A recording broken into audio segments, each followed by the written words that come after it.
Sometimes English professors and teachers get outrageous when they run off the chain with this shit, and they'll be like, the blue curtains, what does it mean? Like, I don't know. It was 3 a.m. when I drafted that scene. I didn't even remember that I made the curtains blue. That means nothing. Not everything's a symbol. Like, that's too much. A, that doesn't make sense, and B, that's too much pressure to put on a story and on a writer. And like, there's things that can just be decorative and interesting and stylistic. They don't have to have some deeper depth, but there are things that are symbols, right? And we might not even be aware of them at the time of crafting them. They might just come through naturally and organically and subconsciously.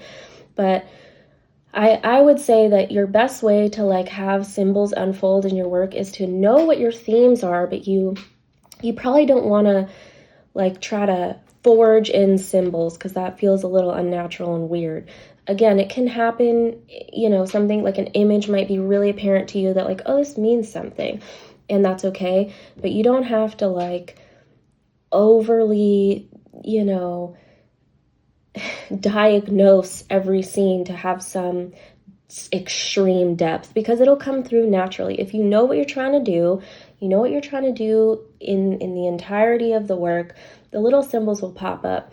And essentially a symbol is just going to be something that we see in like metaphor, or a very often it's an odd image. It's something that like stands out, something bold, or it could be something quiet, but it maybe just feels out of place, or it feels like, why is that there? Why is that those eyes on the billboard for Gatsby in The Great Gatsby? Why is there a billboard with eyes on it? Things are a little unusual, and they end up being impactful symbols that help us tell the story, even if where words fail or where story itself fails.